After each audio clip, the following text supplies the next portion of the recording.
Traders diary में आपका स्वागत है। आपके साथ मैं हूं वरुण दुबे और मेरा साथ देंगे कुशल गुप्ता। और कुशल, आप भले मेरा साथ देना दे, लेकिन मार्केट साथ देंगे क्या, इसके ऊपर कोई सर्टेनिटी नहीं है, क्योंकि कहीं ना कहीं जो ओवरऑल क्यूज देखने मिल रहे हैं वो थोड़े बहुत कहीं ना कहीं कमजोरी के ही देखने मिल रहे हैं। ओवरनाइट अगर आप देखें तो डाउ जोन्स में किस तरह की गिरावट देखने मिली। कल हम जब बंद हो रहे थे तब मेरे ख्याल से 250-300 पॉइंट के आसपास की गिरावट डाउ फ्यूचर्स में देखने मिल रही थी, और दिन के दौरान एक समय था मेरे ख्याल से 800-900 अंक के आसपास की गिरावट जो है वो डाउ जोन्स में देखने मिली। वहाँ से थोड़ी रिकवरी हुई है, 650 पॉइंट के आसपास आके बंद हुए हैं, लेकिन जिस तरह से गिरावट देखने मिल रही है ये कहीं ना कहीं डरा रही है। एक, कोरोना के केसेस बढ़ रहे हैं, नो डाउट वो तो है, और लिक्विडिटी नहीं आ रही, पैकेज नहीं आ रहा है। पता नहीं, नैन्सी पेलोसी रोज आके कहती है कि आ जाएगा इलेक्शन के पहले आ जाएगा, लेकिन आ नहीं रहा। उसका इंपैक्ट डाउ जोन्स में देखने मिला, यूएस के मार्केट में देखने मिला।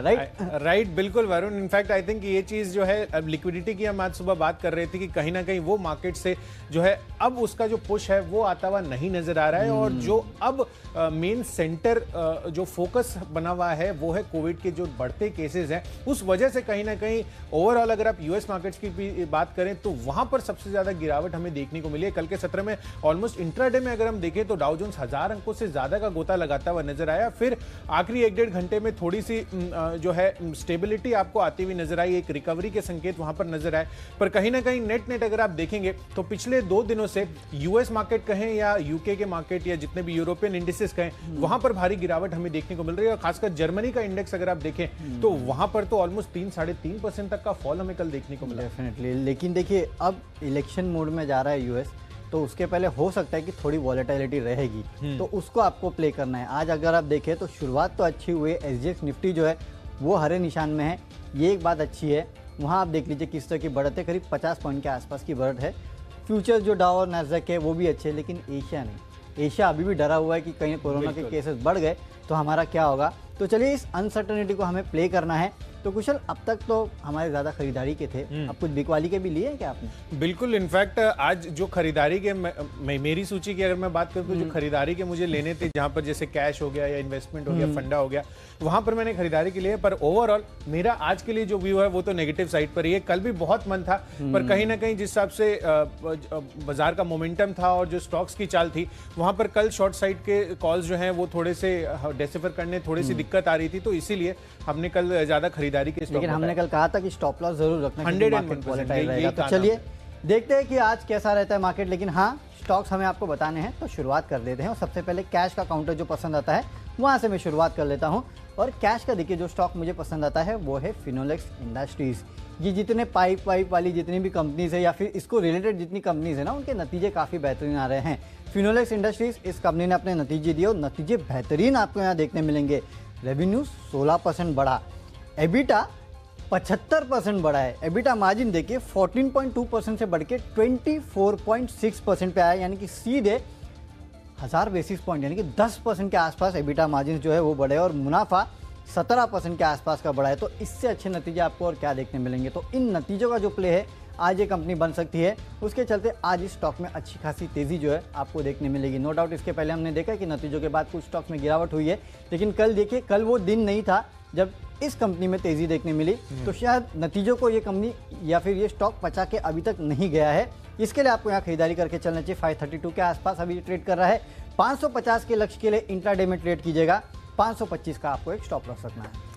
बिल्कुल वरुण, मैं तो ये स्टॉक देख के मैं ये सोच रहा था कि मैंने तो आपकी टीम देखी भी नहीं, पर कोइंसिडेंटली अभी ऐसा हो रहा है कि आपने जैसे फिनोलेक्स इंडस्ट्रीज बताया है, मैं भी इसकी पीयर ग्रुप में जो कंपनी है उसको रेकमेंड करना चाहूंगा कैश स्पेस से, और वो है एस्ट्रल पॉली। आप देखिए पीवीसी पाइप्स बनाने वाली जितनी भी कंपनियां हैं, जिससे आपके ये नंबर्स आते हुए नजर आए हैं वो काफी शानदार आते हुए दिखे। इनफैक्ट पीवीसी पाइप्स की जो वॉल्यूम्स है वहां पर भी काफी बढ़िया बढ़त जो है हमें इस स्टॉक के लिए देखने को मिली है। तो एस्ट्रल पॉलीटेक्निक, आपको जो नंबर्स आए हैं फिनोलेक्स इंडस्ट्रीज के, उसको ध्यान में रखते हुए इंटायर ये स्पेस जो है आज के लिए फोकस में रह सकता है, और यहां पर काफी बढ़िया तेजी हमें देखने को मिल सकती है। तो एस्ट्रल पॉली खरीदारी करके चले 1180 के लक्ष्य के लिए 1126 रुपए का आपको स्ट्रिक्ट स्टॉप लॉस इसमें मेंटेन करना होगा। चलिए अब बढ़ते हैं अपनी अगली कैटेगरी की तरफ, जो है आज का फ्यूचर्स, और उसमें मेरा जो कॉल है पहला अब वो है बिकवाली का। अब यहां पर एनएमडीसी में शॉर्ट करने की राय दे रहा हूं।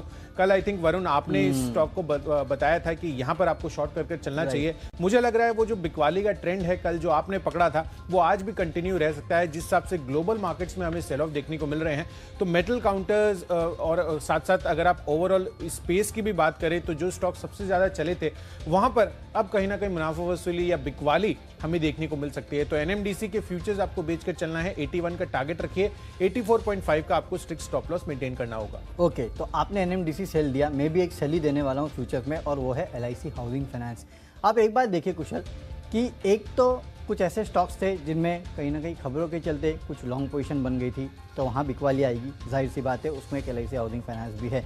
लेकिन पिछले कुछ दिनों में ऑलरेडी यहाँ पे बिकवाली का जो प्रेशर है वो शुरू हो गया है, और मेरे ख्याल से एक्सपायरी आपके सामने है, उसके पहले यहाँ प्रेशर बनना लाजमी है। साथ ही साथ अगर मार्केट वीक रहे ना, तो ये एक ऐसा सेक्टर है जहाँ पे शायद आपको वीकनेस देखने मिल सकती है, और मुझे लगता है कि आज वो दिन होगा जहाँ पे आपको यहाँ वीकनेस देखने मिलेगी। इसके लिए एनबीएफसी जो स्पेस है वहाँ पे थोड़ा नज़र रखिएगा कि हो क्या रहा है, और हो सकता है कि वहाँ आपको प्रेशर देखने मिलेगा। इसके लिए एलआईसी हाउसिंग फाइनेंस में मैं आपको बिकवाली की सलाह दे रहा हूँ। 290 के लक्ष्य के लिए यहाँ पे ट्रेड कीजिएगा, 303 का स्टॉप लॉस रखना है। स्टॉप लॉस काफ़ी स्ट्रिक्ट रखना है आपको, आज ये भी याद रखना है क्योंकि मार्केट वॉलेटाइल रहने वाले हैं, ये आप समझ के चलिए। हो सकता है कि मार्केट खुलते से 100 पॉइंट के आसपास की तेज़ी दिखा दे निफ्टी, हो सकता है कि इंट्राडे में 100-200 पॉइंट नीचे भी चला जाए, इस तरह का मार्केट रहने वाला है, तो स्टॉप लॉसेस आपके काफ़ी स्ट्रिक्ट रहने चाहिए। अब चलते हैं ऑप्शंस के और ऑप्शंस में भी एक बिकवाली का एक ऑल बेसिकली मैं ले रहा हूँ, और यहाँ पुट के जरिए खेल सकते हैं आप बजाज फिनसर्व में। 5700 के आसपास ये ट्रेड कर रहा है, एट द मनी पुट ले लीजिएगा। मैं ना इन द मनी दे रहा हूँ ना आउट द मनी दे रहा हूँ, एट द मनी दे रहा हूँ। 5700 का जो पुट है उसमें आपको खरीदारी करके चलना चाहिए। यहाँ आपको 99 के आसपास के लेवल जो है इस काउंटर में यहाँ पे देखने मिल सकते हैं। आपको 75-80 के आसपास एक स्ट्रिक्ट स्टॉप लॉस जो है यहाँ रखना चाहिए। और देखिए मेरे ख्याल से 89 के आसपास ट्रेड कर रहा है, तो आप स्टॉप लॉस जो है वो थोड़ा और ट्रेल कर लीजिएगा। 80-85 के आसपास का स्टॉप लॉस रखना है, क्योंकि अगर खुलते से यहाँ पे तेज़ी आई ना, तो ये पुट ऑप्शन शायद फिर आपके काम नहीं आएगा, फिर आपको ऊपरी स्तरों पे बिकवाली करनी पड़ेगी। इसके लिए काफ़ी सतर्कता से ट्रेड कीजिएगा, और जो मैं कह रहा हूँ कि अपना जो स्टॉप लॉस है वो काफ़ी स्ट्रिक्ट रखना। अगर खुलते से तेज़ी बन गई तो थोड़ा ऊपर जाएगा, तब ये पुट ले लेना, तो शायद आपको फ़ायदा ज़्यादा होगा। तो स्ट्रैटेजी आप बना के चलेगा और सतर्कता से स्ट्रैटेजी बनाइए। बिल्कुल वरुण, तो चलिए आपको एनबीएफसी जो है आज के बाजार में कहीं ना कहीं वीक लग रहा है, तो उसका रुझान जो है मैं भी अपनी स्टॉक में बताऊंगा कि वहां पर भी मैंने कौन से उस स्पेस में कौन से स्टॉक लिए हैं। पर बहरहाल जो ऑप्शन का स्टॉक है मेरी सूची में वो है गोदरेज प्रॉपर्टीज़ का। आप देखिए कहीं ना कहीं अब रियल एस्टेट में जिस हिसाब की तेज़ी हमें पिछले 2-2.5 हफ्तों में देखने को मिली थी, वहां पर अब उस काउंटर में भी हमें बिकवाली नजर आ सकती है। इनफैक्ट कल के सत्र में भी अगर हम देखें तो आपने जैसे डीएलएफ चुना था, मेरा भी मन था कि रियल एस्टेट स्पेस से कहीं ना कहीं शॉर्ट करके चले, पर जो मोमेंटम था वो काफी स्ट्रांग था, पर कल जो है इसकी नेगेटिव इंडिकेशंस जो है आते हुए नजर आए थे। तो मुझे लग रहा है कि यहां पर आपको बिकवाली करके चलनी है, और इसीलिए 1040 का आपको पुट ऑप्शन इसमें खरीदारी करके चलनी है। 26 रुपए का अभी प्राइसिंग है इसकी, और जो टारगेट रखना है वो है 38 का, और स्टॉप लॉस आपको 14 रुपए का स्ट्रिक्टली इसमें भी मेंटेन करके चलना होगा। बढ़ते हैं अपनी अगली कैटेगरी की तरफ जो है टेक्नोपिक, और टेक्निकल चार्ट्स के आधार पर मैंने जो स्टॉक चुना है वो है श्रीराम ट्रांसपोर्ट फाइनेंस का। आप देखिए एनबीएफसी स्पेस वरुण आपको कमजोर लग रहा था, और मुझे भी लाइकवाइज जो है ये स्पेस काफी कमजोर लग रहा है, और मुझे लग रहा है कि आज जिस हिसाब से अगर बाजार में जो है बिकवाली आती है एक्सपायरी के पहले, तो कहीं ना कहीं जो एनबीएफसी स्पेस है जो काफी ज्यादा फोकस में रहा था पिछले 1-1.5 हफ्तों में, ये भी रियल एस्टेट स्पेस के साथ साथ काफी बेहतरीन प्रदर्शन करता हुआ नजर आया था। यहां पर आपको बिकवाली का ट्रेंड जो है आज आपको देखने को मिल सकता है। तो श्रीराम ट्रांसपोर्ट फाइनेंस इसके फ्यूचर्स को आपको बेचकर चलना है 670 के टारगेट के लिए, और 700 रुपए का आपको स्ट्रिक्ट स्टॉप लॉस लगाना होगा। वरुण आपका कौन सा टेक्नोपिक है? देखिए टेक्निकली भी मैं एक काउंटर बेचूंगा, और वो है क्यूमेंस इंडिया का। बेसिकली अगर आप देखें तो इस काउंटर में थोड़ी बहुत वीकनेस देखने मिल रही है। अच्छे खासे वॉल्यूम के साथ कल के ट्रेडिंग सेशन में भी गिरावट हुई थी, और मेरे ख्याल से गिरावट जो है आगे भी जारी रहने वाली है। फिलहाल ये स्टॉक देखिए करीब 451-52 के आसपास ट्रेड कर रहा है, तो यहाँ से ज़्यादा नहीं, एक 4 रुपये का स्टॉप लॉस रख लीजिए। 456 का हम स्टॉप लॉस इसके लिए स्टिक रख रहे हैं, क्योंकि अगर आज मार्केट में बाउंस बैक आया तो हो सकता है कि यहाँ से तेज़ी देखने मिल जाएगी, लेकिन मुझे लगता है कि ऊपरी स्तर पे फिर बिकवाली आएगी। इसके लिए 438 के आसपास के टारगेट के लिए आपको यहाँ ट्रेड करना चाहिए।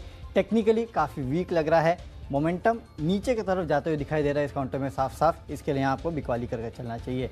चलिए अब बात करते हैं हमारी फंडा स्टॉक की, कि फंडामेंटली मुझे क्या पसंद है। तो फंडामेंटली जो स्टॉक मुझे पसंद है ना, वो है एनटीपीसी।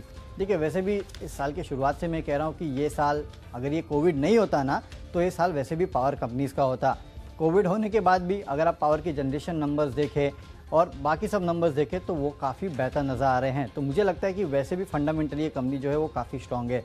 इसके अलावा अब देखिए इस कंपनी की बोर्ड बैठक है 2 नवंबर को, जहां पे ये बायबैक के ऊपर विचार करने वाले हैं। और इसके पहले हमने देखा है कि जो कंपनीज बायबैक पे विचार करती है या फिर जिनकी ऐसे खबरें आती है उन स्टॉक्स में आपको अच्छी खासी तेज़ी देखने मिलती है। तो मेरे ख्याल से उस तेज़ी को आपको प्ले करना चाहिए। और मैं वैसे भी सुन रहा था कि शायद बायबैक जो है वो अच्छे खासे प्रीमियम पे आ सकता है, ऐसी बाजार में खबरें हैं। इनफैक्ट कल ही मैं किसी को सुन रहा था जो कह रहा था शायद 100 रुपये के ऊपर का भी बायबैक आ जाएगा। अगर आता है तो वो तो सोने पे सुहागा होगा, कितने पे आएगा ये कह नहीं सकते, लेकिन हाँ प्रीमियम पे आएगा इतना पक्का है। इसके लिए 86 के आसपास ये ट्रेड कर रहा है। इंट्राडे के लिए 89 के लिए प्ले कीजिएगा, लेकिन अगर आप बायबैक के लिए प्ले करना चाहते हैं ना तो थोड़ा लंबे समय के लिए होल्ड कीजिएगा। बायबैक शायद काफ़ी अच्छे प्रीमियम पे आते हुए दिखाई देगा। 84.5 का आपको एक स्टॉप लॉस रखना है। बिल्कुल वरुण, इनफैक्ट बायबैक पर तो हमारी काफ़ी अच्छी पकड़ बनी हुई है। पिछले दिनों जिस हिसाब से आईटी स्टॉक्स के लिए जब बायबैक आया था तो हमने जो प्राइसिंग जो है अपने दर्शकों को बताई थी, बिल्कुल, तो हमने जो प्राइसिंग अपने दर्शकों को बताई थी लगभग उसी लेवल्स पर जो है प्राइसिंग आती हुई नजर आई थी। तो अब देखना होगा कि एनटीपीसी जो है वहाँ पर किस हिसाब का रुझान आता है। हम जो है हो सकता है कि उस पर चर्चा भी करें फर्दर। तो देखना होगा कि फंडामेंटली जो है एनटीपीसी किस हिसाब से प्ले आउट होता है बायबैक की जो भी अनाउंसमेंट्स आती है उसके बाद। बट बहरहाल मैंने जो अपनी सूची में चुना है वो है फंडामेंटली अगर आप देखें तो आईसीआईसीआई लोम्बार्ड। इनफैक्ट कल भी वरुण जो है मैंने आपको ये दिया था स्टॉक जब नंबर्स इसके आए थे और नंबर्स काफ़ी बेहतरीन आते हुए नजर आए थे। मुनाफे की बात करें या नेट रिटर्न प्रीमियम की बात करें तो वहाँ पर भी 14 से 15% का उछाल हमें देखने को मिला था। और फंडामेंटली स्टॉक इसलिए भी अच्छा है क्योंकि देखिए आप ओवरऑल अगर आप देखें तो जो कोविड के केसेस ग्लोबली बढ़ रहे हैं, कहीं ना कहीं लोगों को जो सेफ्टी का फील है उस वजह से जो जनरल इंश्योरेंस वाली कंपनियां हैं जो हेल्थ इंश्योरेंस बेचती हैं वहां पर काफी बेहतरीन फोकस जो है आगे 6-7 महीनों में बनता हुआ नजर आएगा। इनफैक्ट आप देखिए जो जनवरी फरवरी मार्च का महीना होता है वहां पर भी काफी ज्यादा प्रोडक्ट्स जो है इंश्योरेंस प्रोडक्ट्स वो बेचे जाते हैं। तो उसको ध्यान में भी रखकर आप देखिए हेल्थ इंश्योरेंस के पर्सपेक्टिव से आईसीआईसीआई लोम्बार्ड में आप खरीदारी करके चल सकते हैं। इनफैक्ट कुछ एक एनालिस्ट मान रहे हैं कि अगले 2 साल की जो कैगर होने वाली अर्निंग्स की वो करीब 30% हो सकती है। तो ये अपने आप में काफी चौंकाने वाला आंकड़ा है। पर अगर ये रियलिटी में टर्न आउट हो जाता है तो डेफिनेटली इस चीज़ का स्टॉक प्राइस में आपको रिफ्लेक्शन आता हुआ नजर आएगा। तो आईसीआईसीआई जनरल इंश्योरेंस आपको 3 महीनों की अवधि के लिए खरीद कर चलना है और यहाँ पर जो आपको टारगेट बनाना है 25 से 30% की अपसाइड यहाँ पर मैं एक्सपेक्ट करके चल रहा हूँ और 1500 रुपये के लक्ष्य जो है आप यहाँ पर अचीव करते हुए नजर आ सकते हैं 3 महीनों की अवधि के हिसाब से। अब अपनी अगली कैटेगरी जो है वो है इन्वेस्टमेंट पिक की और इन्वेस्टमेंट के लिहाज से मैंने जो स्टॉक चुना है वो है स्टरलाइट टेक का। वरुण, यहाँ पर अगर हम देखें तो भारत में अब गवर्नमेंट का जो फोकस है ऑप्टिकल फाइबर के नेटवर्क को बढ़ाने का वो काफ़ी ज़्यादा सिग्निफिकेंट साबित हो सकता है इस स्टॉक के लिए। और जिस हिसाब से पिछले कुछ दिनों में इनको ऑर्डर मिलते हुए नजर आए हैं, चाहे आप रिलायंस जियो की बात करें या फिर जो है भारतीय एयरटेल की बात करें, तो यहाँ पे इनकी जो ऑर्डर बुक है 10,700 करोड़ के करीब, वो काफ़ी ज़्यादा इनकी आगे की जो एग्जीक्यूशन कैपेसिटी है उसको जो है स्टेबिलिटी देती है। और कहीं ना कहीं इनके जो कैश फ्लोज आने बाकी थे बीएसएनएल की तरफ से करीब 100 करोड़ जो बकाया थे वो इसी साल आते हुए नजर आएंगे। तो ये अपने आप में काफ़ी सिग्निफिकेंट बूस्ट होगा इनके कैश फ्लोज के लिहाज से अगर आप FY21 की बात करें तो। साथ ही अगर आप देखें तो जो डिफेंस और ग्रामीण इलाके हैं वहां पर ब्रॉडबैंड की जो सेवा है उसको बढ़ाने पर अब सरकार का फोकस ज़्यादा बढ़ता हुआ नजर आ रहा है। तो उस लिहाज से अगर आप ओवरऑल जो मैक्रो एनवायरनमेंट देखें उसको ध्यान में रखते हुए स्टरलाइट टेक बहुत ही बढ़िया बेट हो सकती है। 6 महीनों की अवधि के लिए यहाँ पर आपको खरीदारी करके चलनी है, 240 का टारगेट रहेगा। चलिए ठीक है। तो एक वेदांता ग्रुप की कंपनी आपने दी है। पिछले कुछ दिनों में 2 वेदांता ग्रुप की कंपनी हिंदुस्तान जिंक और वेदांता में अच्छे खासे रनअप देखने मिला है, तो शायद अब स्टरलाइट की बारी। चलिए ठीक है, अब बात करते हैं मेरे इन्वेस्टमेंट पिक की। और इन्वेस्टमेंट के तौर पे जो स्टॉक मुझे पसंद आता है वो कल बेसिकली मेरा फंडा स्टॉक था, आज वो इन्वेस्टमेंट हो गया क्योंकि कल इसके नतीजे आए और नतीजे काफ़ी बेहतरीन थे। और मैं बात कर रहा हूँ कोटक महिंद्रा बैंक की। आप नतीजे देखिए, नतीजों में ऐसा कुछ भी नहीं है जो आपको डिसअपॉइंट करे। इनफैक्ट नतीजे हर पैमाने पे अच्छे नज़र आ रहे हैं। सिर्फ यही नहीं कुशल, आप देखेंगे तो पिछले कुछ समय में जो बैंकिंग सेक्टर के स्टॉक्स थे उनमें अच्छा खासा उछाल देखने मिला था, लेकिन कोटक महिंद्रा बैंक कहीं ना कहीं लगाड़ था, पीछे रह गया था। मेरे ख्याल से अब जब पोर्टफोलियो चर्निंग होगी तो कोटक महिंद्रा बैंक जो है उसमें आपको अच्छी खासी तेज़ी देखने मिलेगी। और लगातार मैं आपसे यही कह रहा हूँ 12,000 के ऊपर अगर आपको जाना है तो बैंक निफ्टी का चलना काफ़ी ज़रूरी है। मैं आपको पहले आईसीआईसीआई एक्सिस जैसे स्टॉक्स बता चुका हूँ, कोटक महिंद्रा बैंक मेरा नेक्स्ट पिक होगा। और आज देखिए नतीजों के बाद किस तरह के टारगेट निकल के आ रहे हैं। 1600-1700 के आसपास के टारगेट जो है इस कोटक महिंद्रा बैंक के लिए काफ़ी सारे ब्रोकरेज हाउसेस ने सुझाए हैं। मेरे ख्याल से इस स्टॉक में आगे रैली जारी रहेगी और अगले 6 महीने तक 1600 के आसपास के लेवल जो है वो ये काउंटर आपको दिखा सकता है। फिलहाल 1400 के आसपास ट्रेड कर रहा है, तो एक बेहतरीन इन्वेस्टमेंट पिक है ये काउंटर। अब चलते हैं अगली कैटेगरी में, जो कि है खबरों के चलते। तो खबरों के चलते जो स्टॉक मुझे पसंद है ना, वो है हाल ही की लिस्टिंग एंजल ब्रोकिंग। शायद इतने अच्छे नतीजों की उम्मीद किसी को नहीं थी। देखिए कुशल, ये तो हम लगातार आपको पिछले काफ़ी समय से बोल रहे हैं कि ये जो ब्रोकिंग कंपनीज है इनके नतीजे काफ़ी बेहतरीन आ रहे हैं और इनके लिए ये जो कोविड हुआ ना और कोविड के बाद का पीरियड हुआ, एक बहुत बड़ा टर्न अराउंड था और वो आपको एंजल ब्रोकिंग के नतीजों में देखने मिलेंगे, जहाँ रेवेन्यूज़ 80% बढ़े हैं, कंपनी के मार्जिन 22% से बढ़ के 36% पे आए हैं, मुनाफा 4 गुना हो चुका है, 20 करोड़ से बढ़ के सीधे 80 करोड़ पे आया है। ये साफ दिखाता है कि किस तरह का प्रदर्शन इस बार जो ब्रोकिंग कंपनीज है उनसे देखने मिलेगा। एंजल ब्रोकिंग तो ले लीजिए, क्योंकि इतनी अच्छे नंबर्स की उम्मीद शायद किसी को नहीं थी। नो डाउट कल ये 3-4% चल चुका था, लेकिन मेरे ख्याल से आज भी आपको एक बेहतरीन मोमेंटम यहाँ देखने मिल सकता है। इसके लिए खरीदारी करके चलेगा। इंट्राडे में 258 के लेवल जो अकाउंट आपको दिखा सकता है, 244 का आपको एक स्टॉप लॉस रखना है। बिल्कुल वरुण, इनफैक्ट आईपीओ के बाद ये स्टॉक में उतनी ज्यादा तेजी अभी तक हमने नहीं देखने को मिली है और जिस आपके नंबर्स आए हैं, राइट, क्लास अपार्ट, मतलब मैं कहूंगा कि बहुत ही बेहतरीन नंबर्स इनफैक्ट हमें आते हुए नजर आए थे। Q1 में मैं आईसीआईसीआई सिक्योरिटीज के भी नंबर देख रहे थे, तो उससे भी बहुत ही ज्यादा बेहतरीन नंबर्स जो है एंजल ब्रोकिंग पोस्ट करते हुए नजर आए। इनफैक्ट इसी वजह से जैसे पाइप्स वाला जो सेक्टर है, पीवीसी पाइप्स वाला, वो आज फोकस में रहेगा, वैसे ही आज ब्रोकरेज हाउसेज वाले जितने भी कंपनियां हैं वहां पर फोकस रहेगा और इसी वजह से मैं भी इसी सेक्टर से स्टॉक रेकमेंड करना चाहूंगा, वो है मोतीलाल ओसवाल। सो आई थिंक ये बैक टू बैक कोइंसिडेंस हो गया है आज के दिन में हमारे लिए। पाइप्स में हुआ पहले और अब ब्रोकरेज हाउसेज में है, तो मोतीलाल ओसवाल यहाँ पर आपको जो एंजल ब्रोकिंग के नंबर्स आए हैं काफी बेहतरीन जो है यहाँ पर भी रनअप देखने को मिल सकता है। इनफैक्ट इसी हफ्ते जो है इसके भी जो है नंबर्स आने वाले हैं, तो यहाँ पर भी आपको फोकस रखना होगा। तो नंबर्स, अच्छे नंबर्स एंजल ब्रोकिंग के जो आते हुए नजर आए हैं, तो काफी बढ़िया एक्सपेक्टेशंस जो है अब मोतीलाल ओसवाल के नंबर से भी बनती हुई नजर आ रही है। तो 595 के टारगेट के लिए यहाँ पर भी खरीदारी कीजिए। 560 रुपए का आपको स्ट्रिक्ट स्टॉप लॉस मेंटेन करना होगा।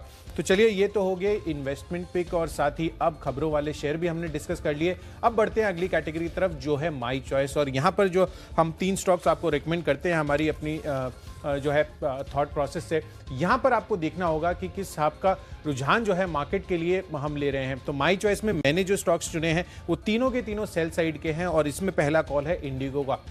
आप देखिए जिस हिसाब से पैसेंजर लोड कैपेसिटी बढ़ती हुई नजर आ रही है और ओवरऑल जो सरकार की तरफ से गवर्नमेंट जो अनाउंस कर रही थी अभी तक कि 50% अभी अलाउंस मिला हुआ है, अब कहीं ना कहीं जो कोविड की चिंता है, हो सकता है कि अब फर्दर जो एक्सपेक्टेड अलाउंसेस थी, कैपेसिटी बढ़ाने की जो अनुमति है, वो हो सकता है ना मिलती हुई नजर आए, क्योंकि ग्लोबली अगर आप देखें तो यूएस और साथ ही यूरोप में जो कोविड के रिकॉर्ड लेवल सब मामले वापस से आते हुए नजर आ रहे हैं। मुझे लग रहा है कि अब इस स्टॉक के लिए जो सेंटिमेंट है वो कहीं ना कहीं फिर से नेगेटिव साइड पर टर्न होता हुआ नजर आ रहा है। तो इंटरग्लोब एविएशन इसकी बिकवाली करके चलिए 1315 के टारगेट के लिए 1370 रुपए का आपको स्ट्रिक्ट स्टॉप लॉस इसमें लगाना होगा।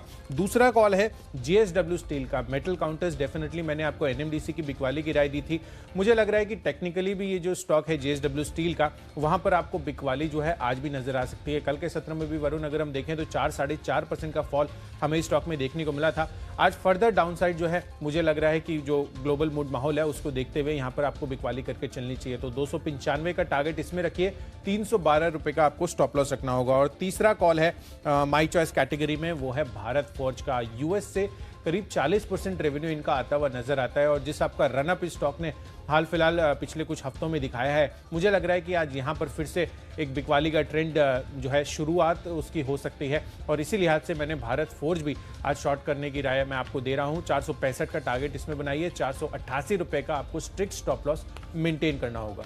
ओके, तो माई चॉइस में मेरे पास भी 2 बिकवाली के कॉल्स है, लेकिन सबसे पहले जो एक खरीदारी का कॉल है वो आपको बता देता हूं और फिर से वो एक ब्रोकिंग कंपनी है और वो है जियोजित फाइनेंशियल्स। इनफैक्ट इन्होंने कहा है कि 3 नवंबर को ये कंपनी अपने नतीजे घोषित करने वाली है, यानी कि रिजल्ट्स की डेट जो है वो अब सामने आ चुकी है। अगले हफ्ते ही कंपनी के नतीजे आने वाले हैं। मेरे ख्याल से उसके पहले आपको एक बेहतरीन मोमेंटम जो है बाकी कंपनीज के जो नतीजे आ रहे हैं उसके बेसिस पे यहाँ भी देखने मिल सकता है। फिलहाल स्टॉक करीब 37 के आसपास सेट कर रहा है, 38.3 के आसपास के टारगेट के लिए यहाँ पे ट्रेड कीजिएगा और एक 36 रुपये 20 पैसे का आपको यहाँ स्टॉप लॉस रखना है। आज फिर से एक बार जो ब्रोकिंग कंपनीज है वो काफ़ी ज़्यादा हरकत में रहने वाली है। बिकवाली में 2 टाटा ग्रुप के स्टॉक्स है, टाइटन और टाटा स्टील। अब देखिए, वैसे तो शापोजी पुरंजी ग्रुप का जो सेटलमेंट है उसकी खबरें आज निकल के आई है कि उसके ऊपर कुछ ना कुछ अपडेट निकल के आएगा। ये इनमें जो बिकवाली कर रहा हूँ इससे कोई लेना देना नहीं है इसका। बेसिकली आप देखिए, सबसे पहले टाइटन में क्यों बेच रहा हूँ, क्योंकि इस बार जो सेल्स निकल के आई है दशहरा की, वो खास उत्साहजनक नहीं है। इनफैक्ट ज़्यादा लोग टर्न अप नहीं हुए हैं गोल्ड खरीदने के लिए, तो उसका इम्पैक्ट जो है आपको टाइटन में देखने मिलेगा, क्योंकि उसके पहले टाइटन काफ़ी चल चुका था। कल की गिरावट आज भी आपको देखने मिल सकती है, कंटिन्यू हो सकती है। 1219 के आसपास सेट करा है, 1230 का स्टॉप लॉस रखिए, 1190 के लेवल्स आपको इंट्राडे में देखने मिलेंगे। और टाटा स्टील का फ्यूचर यहाँ बेच के चलेगा, क्योंकि ओवरऑल ग्लोबली हालात जो खराब हो रहे हैं, उसके चलते जो ग्लोबली लिंक्ड स्टॉक्स है ना, उनमें आपको प्रेशर देखने मिलेगा। और यूरोप में इस कंपनी का काफ़ी बड़ा एक्सपोजर है, और याद रखिए इस कंपनी की बातचीत भी चल रही है किसी ना किसी को यूरोप का ऑपरेशन बेचने के लिए। अगर कोविड के केसेस फिर से बढ़ गए ना, तो वो जो बेचने की प्रक्रिया थी ना, वो थोड़ी और टल सकती है, ये आपको समझना होगा। और इसी के चलते टाटा स्टील में आपको शायद थोड़ा प्रेशर देखने मिलेगा। 409 के आसपास ट्रेड कर रहा है, 396 के आसपास के लेवल के लिए आज अप्रोच कीजिएगा। 415 का आपको एक स्टॉप लॉस भी यहाँ रखना है। तो चलिए, हमारे स्टॉक्स की सूची पूरी हो चुकी है। एक बार फटाफट रिकैप कर लेते हैं और देख लेते हैं कौन से स्टॉक्स आज हमने चुने हैं। तो सबसे पहले कैश का जो काउंटर मुझे पसंद आता है वो है फिनोलेक्स इंडस्ट्रीज। बेहतरीन नतीजों के चलते यहाँ खरीदारी करके चलेगा। 550 के लेवल इंट्राडे में देखने मिलेंगे। फ्यूचर्स में LIC हाउसिंग फाइनेंस को बेचेगा 290 के लक्ष्य के लिए। ऑप्शंस में बजाज फिनसर्व का 5700 का पुट ऑप्शन खरीदेगा। 99 के आसपास के लेवल आपको इंट्राडे में देखने मिल सकते हैं। टेक्निकली क्यूमिंस इंडिया का फ्यूचर्स काफ़ी वीक लग रहा है, 438 के लक्ष्य के लिए बिकवाली करके चलेगा। फंडामेंटली NTPC अच्छा लगता है, और जो बायबैक की खबर आई है उसके चलते आज बेहतरीन ट्रैक्शन देखने मिलेगा। 89 के लेवल आपको इंट्राडे में काउंटर दिखा सकता है। इन्वेस्टमेंट के तौर पे कोटक महिंद्रा बैंक को ले लीजिएगा। ब्रोकरेज हाउसेस ने जिस तरह से अपना प्राइस टारगेट बढ़ाया है, वो मेरा कन्विक्शन और बढ़ा रहा है। इसके लिए 1600 के लेवल आपको अगले 6 महीने में देखने यहाँ मिल सकते हैं। खबरों के चलते एंजल ब्रोकिंग को खरीदिए, क्योंकि नतीजे काफ़ी बेहतरीन है। इसके चलते 258 का लक्ष्य इंट्राडे में ये काउंटर आपको दिखा सकता है। और एक ब्रोकिंग काउंटर जियोजीत फाइनेंशियल को भी आप माई चॉइस में खरीद सकते हैं 38.3 के लक्ष्य के लिए। सबसे आखिरी में 2 स्टॉक्स हैं जहां पे और बिकवाली की राय है। एक तो टाइटन का फ्यूचर्स 1190 के लक्ष्य के लिए यहाँ बेच के चलेगा, और टाटा स्टील के फ्यूचर्स में भी बिकवाली करेगा। 396 का लेवल आपको इंट्राडे में देखने मिल सकता है। और इन सब स्टॉक्स में जो स्टॉक मुझे सबसे ज़्यादा पसंद है उसमें आज खबरें भी है, और वो है NTPC का, क्योंकि बायबैक का ऐलान हो चुका है। जल्दी घोषणा होगी कि किस लेवल पे बायबैक आने वाला है, और खबरें हैं कि अच्छे खासे प्रीमियम पे इस कंपनी का बायबैक आ सकता है। इसके लिए इंट्राडे में यहाँ खरीदारी करके चलेगा। 89 के लेवल्स ये जो है आपको इंट्राडे में दिखा सकता है।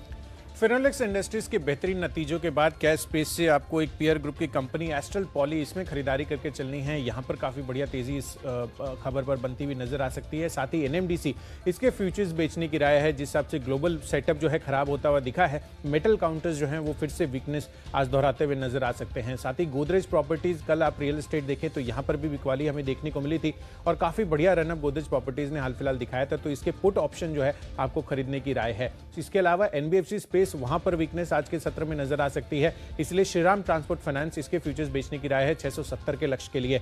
साथ ही ICICI लोम्बार्ड फंडामेंटली 3 महीनों की अवधि के लिए 1500 का टारगेट इसमें आपको सेटअप करके चलना होगा, जिस हिसाब से इसके Q2 के नंबर्स आते हुए दिखे थे कल, और आगे की जो एक्सपेक्टेशन है एनालिस्ट की वो काफी बेहतरीन साइड पर नजर आ रही है। इन्वेस्टमेंट के लिहाज से आपको जो स्टॉक खरीद कर चलना है वो है स्टरलाइट टेक का, जिस हिसाब से देश में अब ऑप्टिकल फाइबर को लेकर सरकार का फोकस बढ़ता हुआ नजर आ रहा है, उसमें काफी बेहतरीन तेजी यहाँ पर बनती हुई नजर आ सकती है। और BSNL से जो बकाया है इनका, वो भी इसी साल उनकी तरफ से आना संभव है। साथ ही मोतीलाल ओसवाल, जिस हिसाब से एंजल ब्रोकिंग के नंबर्स आते हुए दिखे हैं, इसके भी नंबर्स जो हैं इसी हफ्ते आने वाले हैं, तो उस लिहाज से आपको यहाँ पर भी खरीदारी करके चलनी है आज के लिए। इसके अलावा ग्लोबली जो कोविड के केसेस बढ़े हैं और जो इम्पैक्ट उसका आता हुआ नजर आएगा, ये 3 स्टॉक्स जो है माई चॉइस कैटेगरी में आपको बेच कर चलने हैं, जिसमें इंडिगो शामिल है। JSW स्टील बेचिए, और साथ ही भारत फोर्ज, जिसका US से करीब 40% रेवेन्यू आता है, यहाँ पर भी बिकवाली का रुझान आपको साफ तौर पर आज नजर आ सकता है। और इन सब में जो मेरी तरफ से बेस्ट पिक है वो है स्टरलाइट टेक की।